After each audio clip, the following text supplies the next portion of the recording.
Yeah, I'll react to that, sure. Hey guys. My name's Connor. If you're new, the original link to the video top of the description. Hope everyone's doing well. First video of the day. What if Napoleon invaded Britain? Great question. I just watched a video a few days ago. I reacted to a video a few days ago of if the Operation Sea Lion was successful, or if the Germans were able to successfully invade Britain in World War II. So it's cool that this video popped up in my feed just a few days later. Let's go. The Battle of Trafalgar, the last great naval engagement in the Age of Sail, the battle that ended Napoleon's dreams of conquering his greatest foe. Britannia ruled the waves, and since he was unable to bring it under his boot, Napoleon opted for the continental system, a petty system of alliances aimed at crippling its economy. And then Britain bombed or bombarded Copenhagen, right? Via sanctions. It was this system. Sorry, Alliances aimed at crippling its economy via sanctions. It was this system that eventually drove the Grand Armée to invade Russia, and we all know how that little adventure ended up. England's industrial might allowed it to pull in America and possess a larger fleet than the next 10 powers combined. So when the Franco-Spanish fleets attempted to unite, Admiral Nelson was ordered to chase them down across the Atlantic and ensure it went nowhere except the bottom of the ocean. After the Atlantic wild chase, how did he lose an eye? I forget how he lost his eye. It went nowhere except the bottom of the ocean. After the Atlantic wild chase, the fleet was spotted near Cadiz in an attempt to cross Gibraltar. So the one-armed hero shadowed its movements, making sure it was far enough from an Allied harbor before he made his move. But on the 21st of October 1805, his ships were spotted, and the Franco-Spanish fleet under Admiral Villeneuve attempted to escape back to Cadiz, despite their numerical superiority. Due to the skill of the recruits and the nature of the command, the fleet lost all cohesion and failed to form a line. Meanwhile, an anxious and eager Nelson broke with tradition and ordered his fleet to engage head-on, instead of the usual let's line up and fire till one of us sinks tactic of the day. I mean, if that's what you can even call a tactic. Despite the surprisingly slow winds, which turned the HMS Victory into a sitting duck, the British didn't just prevail, they annihilated the Franco-Spanish fleet and managed to capture the majority of their ships of the line. Nelson lost his life pulling off the maneuver, but in return, Napoleon lost his hope of ever planting a French flag on the Tower of London. But what if Trafalgar went the other way? Could a reverse Normandy ever be pulled off? If so, how? Well, wouldn't you still have the rest of the British Navy to deal with? Could a reverse Normandy ever be pulled off? If so, how far would Napoleon go? Alright, Jimmy, I know you're not going to believe this, but exactly 10 days after you picked this scenario to win, the great people over at Wargaming contacted me and offered to sponsor this video. Especially on such a new video by the creator, guys, Alternate History. Make sure, if this interests you, use their promo codes, their links, the original link to the video top of the description, and then you'll see their promo codes and everything. It helps them out. It's only right. This isn't your typical World of Warships ad. Oh no, this is a match made in heaven. While France once controlled all of Europe, a century later, Europe came back for France. And now you can relive the D-Day that did happen. Join the battle on the 80th anniversary of the Normandy landings and engage in epic naval warfare as you relive history's most pivotal moment on the seas. Participate in exclusive in-game events, unlock commemorative rewards, and pay homage to those who changed the course of history. Unlock completely new ships and historical commanders as you dive into the special D-Day PvE and PvP missions. What's more, by signing up with this exclusive link, you will get a ton of doubloons and credits, special D-Day missions, and a choice of 5 incredible ships. Imagine Nelson himself witnessing the might of World War II era ships, or Napoleon loading up his army on one. Quite the the thought. Thank you to Wargaming for being today's sponsor. Now let's get back to the video. So just like Russia, you know, defeated the Swedish, and they defeated later Napoleon, and then later defeated the Germans in World War II, like going into Russia. Like Napoleon, the British, you defeated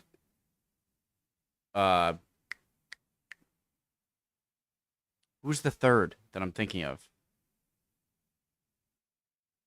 Oh yeah, you defeated the Spanish Armada, right? And then you defeated Napoleon, or at least made it so Napoleon couldn't cross, and then the Germans wanted to cross and they couldn't do it. So this scenario won by a landslide in the previous community poll. Oh, that's an interesting one.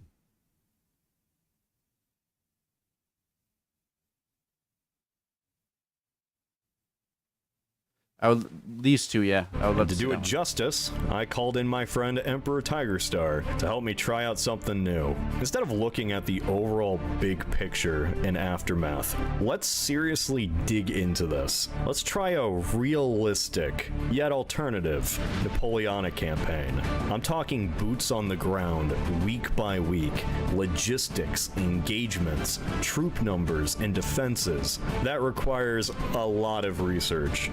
But luckily, many of you signed up for the Napoleon's Gambit Discord event and wrote a ton of wonderful essays that helped with this video. Special shout out to the top 3 writers on each side, who saved me a lot of time in the Napoleonic rabbit holes. Alright, so let's start at the point of divergence itself. How does the legendary admiral lose Trafalgar? Simple. Ever since ancient times, naval battles tend to be winner takes all, an all or nothing gambit where retreat is not really an option. You rarely see an engagement which ends up in a stalemate, and more often I'm sorry, what the hell was that? winner takes all, an all or nothing gambit where retreat is not really an option. You rarely Jesus. see an engagement which ends up in a stalemate, and more often than not, experimental tactics like that of Nelson end in failure. What helped him here was the fact that the Franco-Spanish fleet failed to form a cohesive line. But what if in this timeline they did? Suddenly, the decision to advance on a numerically superior foe who could fire freebies at you while you advance turns into a horrible idea. Worst of all, Nelson led from the front, and he would be the first ship to sink, sending a wave of panic throughout the rest of the Royal Fleet's ships. From this point on, they could choose to either turn back, advance, or resort to traditional tactics a little too late. In all 3 of those scenarios, the British fleet is obliterated, with some ships even surrendering to the enemy. Instantly, Britain would lose its best admiral and half of its first-rate ships, but that doesn't mean London would fall the next day. So what would happen? Well, Jimmy, Another time to naval find battle? out. The Battle of Trafalgar was fought just a day after Napoleon executed the Ulm maneuver on the 20th of October, 1805. But why is that memorable? Well, because 23,000 Austrians were captured, bringing the total number of prisoners to 60,000. Within a month, Napoleon captured Vienna, but all of this paled in comparison to what he was about to do in December. Despite what the recent movie by Ridley Scott would have you believe, Austerlitz was not fought over a frozen lake. In fact, most of that movie is Hollywood at its worst. Woof. What's so sad about that is this really was Napoleon's magnum opus, a battle in which his tactical genius decimated the combined Austro-Russian armies and solidified himself as one of the best generals in history. He had many great victories before and after Austerlitz, but this was his masterpiece. The War of the Third Coalition was over, the Holy Roman Empire was dissolved, and Napoleon was free to finally look beyond the channel. And now you'll finally get a chance, little guy. Ever since he got back from his campaign, Napoleon continued his postponed invasion. A year prior, he had selected 200,000 troops, stationing them at Boulogne, before he had to fight Austria. The drills would continue as supplies were stockpiled, and the fleet was being repaired. The French had a larger force, more experience, and used a meritocratic system which saw the best officers being promoted. Britain, on the other hand, followed a more traditional military chain of command, where men were promoted based on seniority. Thanks to the report made in 1805, we know the exact number of troops guarding the Isles. As you can see, it's not even close. I mean, sure, the equipment of the British was marginally better, both in terms of firearms and artillery. Guys, the amount of similarities that I see between Napoleonic France and Nazi Germany, am I crazy to think there are an insane amount of similarities? Trying to outbest them on the seas, which failed. I mean, I feel like the French Navy was in the Napoleonic Wars was probably much more competent compared to Britain, compared to the Germans in World War II, compared to Britain. But they were the masters of the land army. They conquered Europe. They hadn't invaded Russia yet. Their next plan was to try and take out Great Britain. They failed to do so, and then they turned their eyes on Russia, and they lost most of their men there. And then an Allied invasion started instead of in Spain and Normandy. I feel like there are so many similarities.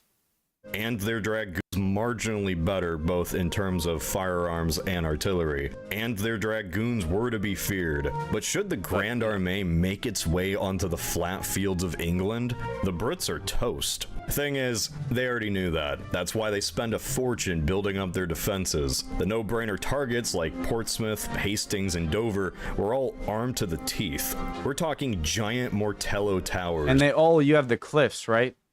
You already have amazing natural sea defenses just from the cliffs on the coast. We're all armed to the teeth. We're talking giant Mortello towers spread across the coast, medieval castles refitted into powerful strongholds like Cowes, Deal, and Sandgate, an intricate chain of signal towers capable of instantly warning London of upcoming attacks, ripped straight out of Lord of the Rings. Then finally, you have the Royal Military Canal near Hastings. In typical British fashion, instead of erecting a wall, they dug a massive canal, 60 feet wide and 9 feet deep. This created an extra line of defense. All of this was done in our timeline, despite the Trafalgar win. But here... Question, guys. What about making a giant moat like that and then polluting the hell out of it? Like, putting waste in it, rotting animals, just all this stuff, so that even if they're able to make it here and cross the river, I'm sure any soldiers that do make it across are going to catch some pretty horrible diseases. Or is this just not practical, what I'm thinking? Wide no? and 9 feet. Erecting a wall, they dug a massive canal, 60 feet wide and 9 feet deep. This created an extra line of defense. All of this was done in our timeline, despite the Trafalgar win. Wait, but it would also hurt your own troops. But here, as soon as was done in our timeline, despite the Trafalgar win. But here, as soon as Parliament hears of Nelson's demise, these projects are upscaled and finished early. But let's not forget the most important line of defense at King George's disposal, the English Channel itself. In normal circumstances, the voyage from Boulogne to Hastings is no more than 8 hours. However, making such a trip in the winter is pretty much insanity. I even found this barometric pressure data report dating all the way back to 1748, and let me tell ya, weather conditions around this time were bleak. Keep in mind that this only applies to the channel itself, meaning that Britain was free to recall some of its fleet scattered across the empire. So for the next 6 months, both sides had time to prepare for the clash of the century. Excuse me. While waiting for the channel waters to calm, Napoleon appointed two of his marshals on a side quest. Marshal Davout said Irish rebellion. Davout. Sold. Okay. Where's Suchet? While waiting for the Channel waters to calm, Napoleon appointed two of his marshals on a side quest, Marshal Davout and Marshal Soult. Both of them had distinguished themselves at the Battle of Austerlitz, and unlike other commanders, were perfectly capable of leading an army on their own. Known for their aggressive... I remember asking like a year ago, a long time ago, asking if the independence and the ability to act on their own, you know, their own will in certain scenarios without the like upper commands of Napoleon or something, if that was a revolutionary idea in warfare of having a lot of much more independent generals that are trustworthy and can act on their own. But I remember in the comments of that video a while ago that wasn't necessarily a new thing. And fast-paced tactics, they are the perfect choice to lead the Irish rebellion that was brewing. You see, if you didn't know, Ireland's never been the biggest fan of British rule, but with the last couple of years in particular, discontent grew into violence. The 1798 and 1803 rebellions in particular provided a window of opportunity for the French, and so on the 5th of March 1806, a portion of the French Armada makes its way to the western coast of Ireland and splits in two. This armada was made up of 102 transport ships carrying 10,000 French troops alongside 4 battalions of the Irish League. They were escorted by 67 warships, mostly frigates and smaller ships of the line. Marshal Davout landed in Ballybunion, while Soult assaulted Kilkenny. The signal towers were triggered, but by the time the British were aware of the invasion, the relatively small expeditionary force was already on their shores. The British, who were busy training thousands of recruits, building ships, and fortifying England, were caught off guard. The Royal Navy was dispatched, and General Ormsby Vandeleur was ordered to repel the invaders. Within 2 weeks, the French advanced on Limerick and Galway, with the local populace rallying behind them. France had sent 1,000 men 8 years earlier, but these troops, and the renown of their marshals, had lit a spark, a hope for a free Irish state. This is kind of like the Peninsula campaign in the real timeline with the it was Wellesley, right, landing in Portugal and giant guerrilla tactics from the Spanish locals against the French troops, but just Ireland this time. Cities had lit a spark against Britain, a hope for a free Irish state.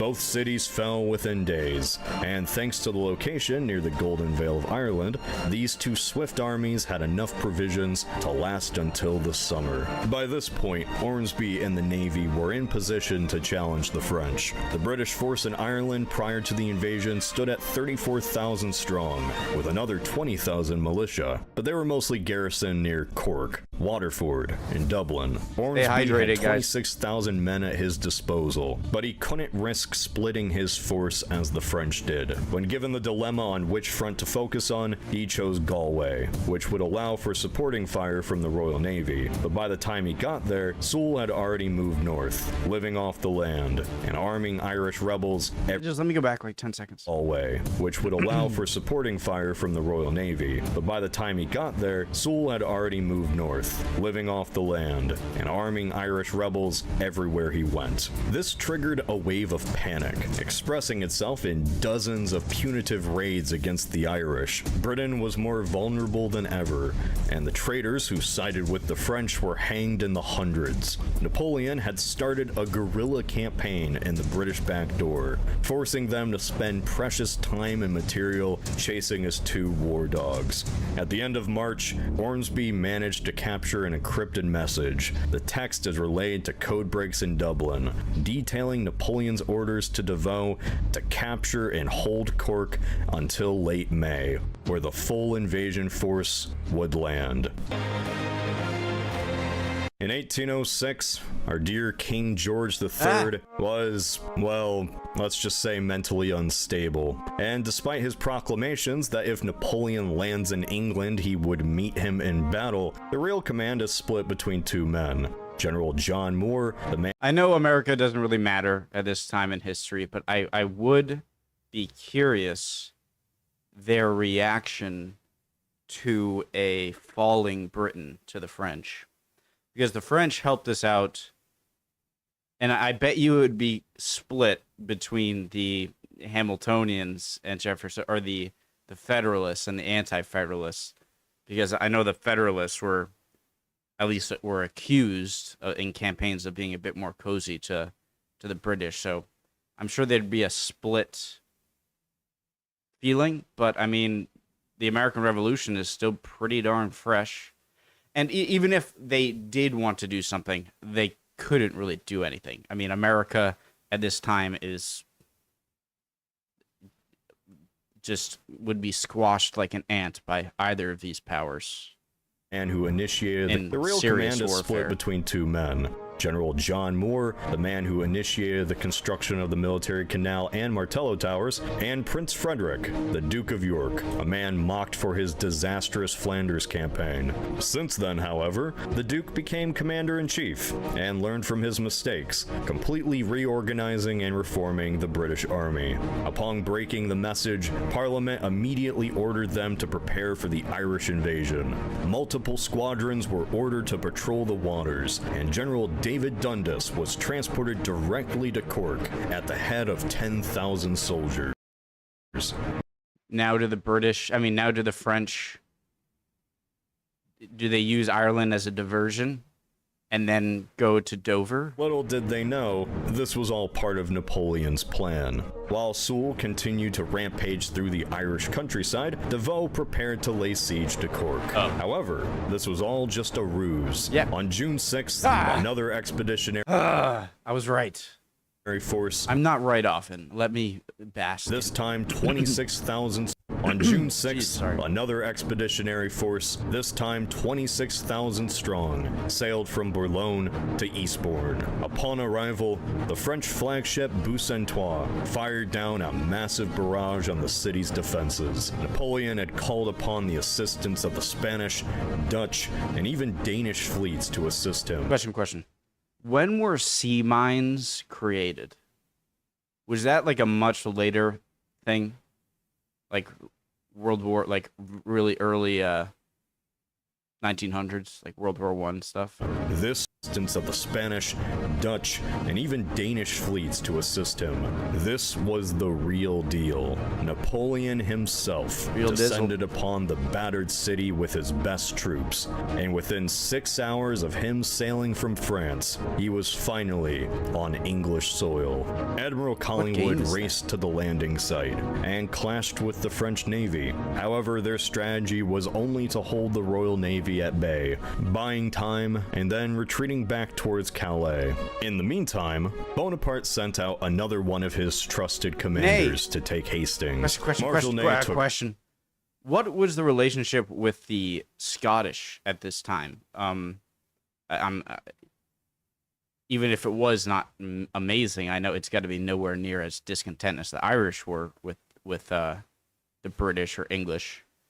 But could they have done a similar, like, another diversion in going to Scotland and bribing or whatever? Or was Scotland just much more tied to England and and Britain at that time? 6,000 men, one of his trusted commanders to take Hastings. Marshal Ney took 6,000 men and headed east, while the rest of the army headed west. Napoleon always liked to study a battlefield days before a battle, and he knew that the English would not give up Brighton without a significant resistance. By the time of the attack, the British regulars were now close to 80,000, a quarter of which were cavalry, which can quickly react to the breach. Yet most of the defenders were spread across a wide front, and nearly a third were back in Ireland. Brighton and Hastings were extremely well fortified, but the Duke of York knew they would always fail without reinforcements. Troops and ships from York were recalled, but before they could properly deploy, news arrived of another French drop. Hot air balloons were used to discover the movements of the Royal Navy. That's cool. Several hours after it had passed by Dover, the French sprung into action. Marshal Murat and another 15,000 Frenchmen set sail from The Hague and landed at Great Yarmouth on June 18th. This flamboyant cavalry commander was given free rein from Napoleon to raid as much of the Norfolk flatlands as he wished. Instead of directly attacking Norwich, he galloped through the English countryside, opening a new front. With 5 separate armies roaming the Isles, where exactly would you tell your navy to go?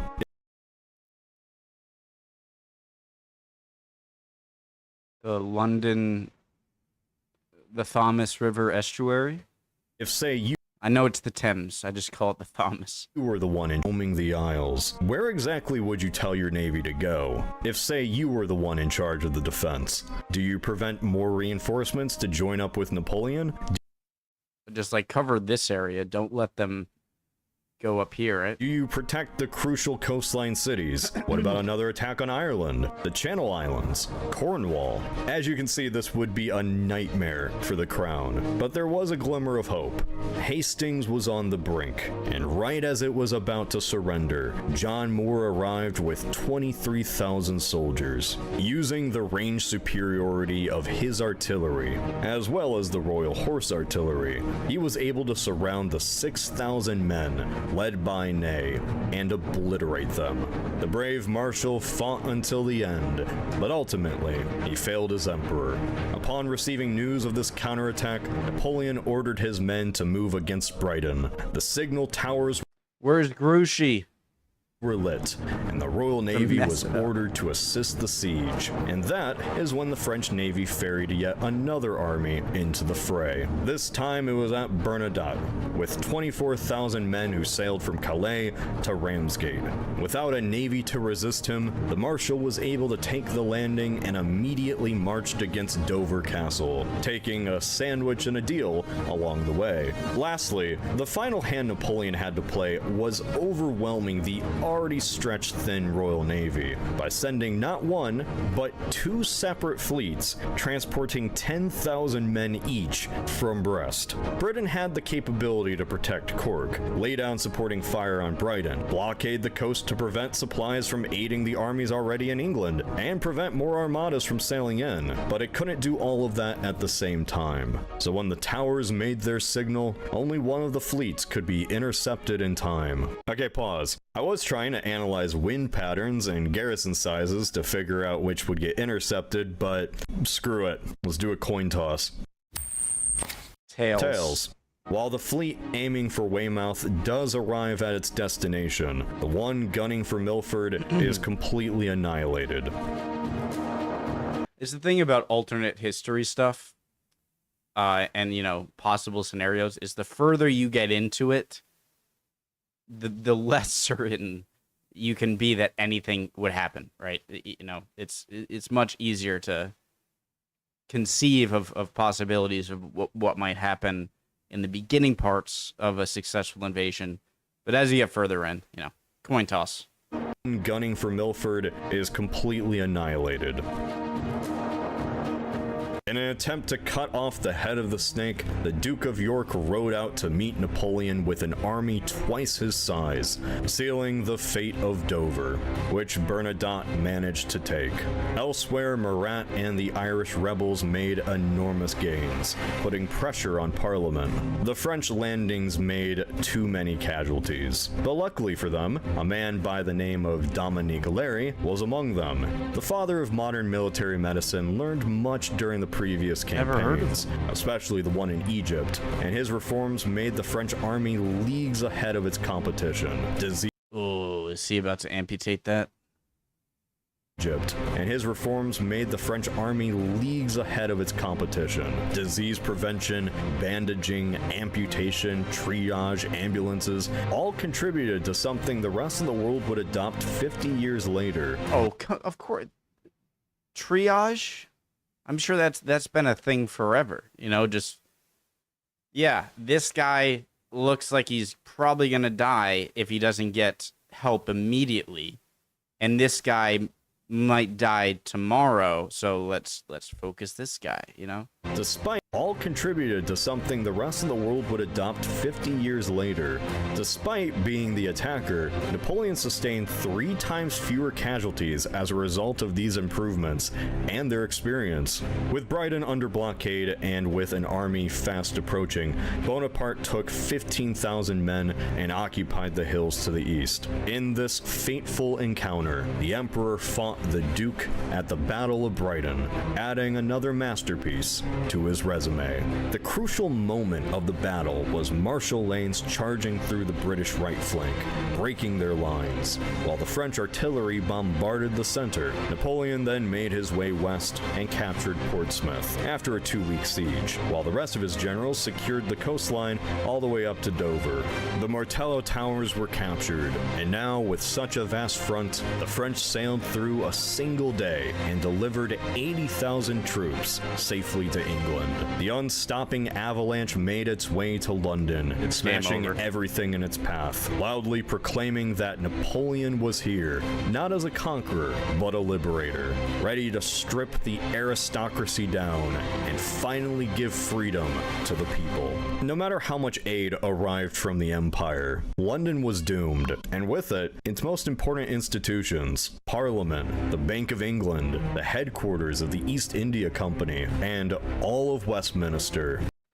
You now you now have a global monopoly on trade. I mean, excuse me. What other great powers are there? All right, this isn't World War II where you capture England and like you still have countries like, you know, like the United States that are still very powerful and have some sway in world affairs. Like if the French conquered the British,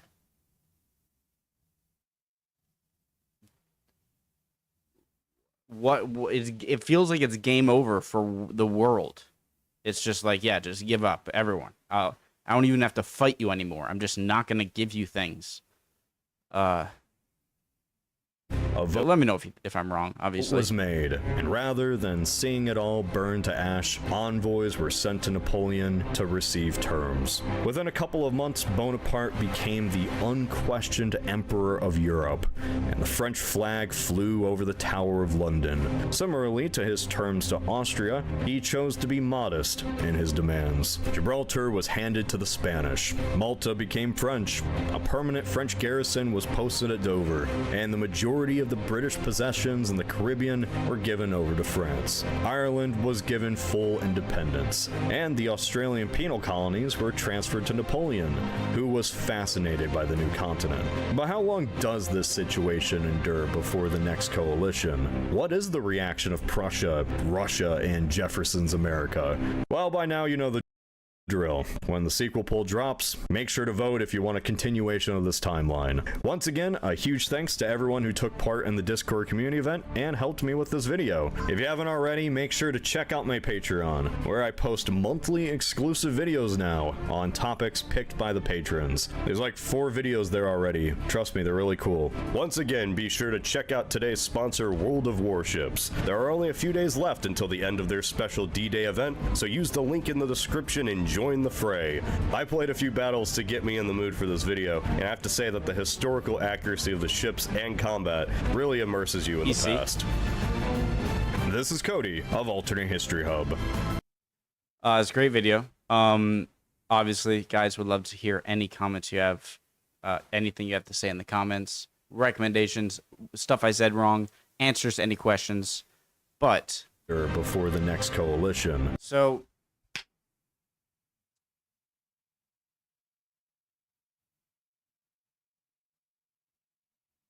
Napoleon doesn't live forever, but let's say he does die when he does in this timeline, when does he die? In like 1816?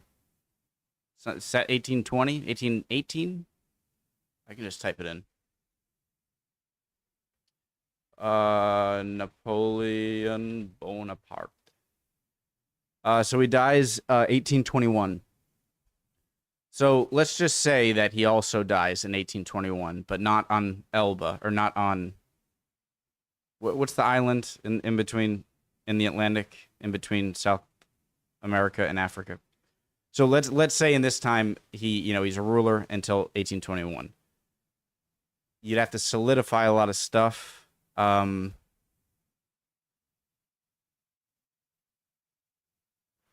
Who would, like, what? So Prussia and Russia are going to, and Austria. No, you're not. You're going to get destroyed. Once he takes control of London and Great Britain, then he can go back into Europe. And I don't know if he still goes after Russia or not, but how is there a possibility that Napoleon and France could lose in any way now? Anyone? Any comments, guys? I'd appreciate it. Love y'all. Hopefully I'll see you next video. Bye, guys.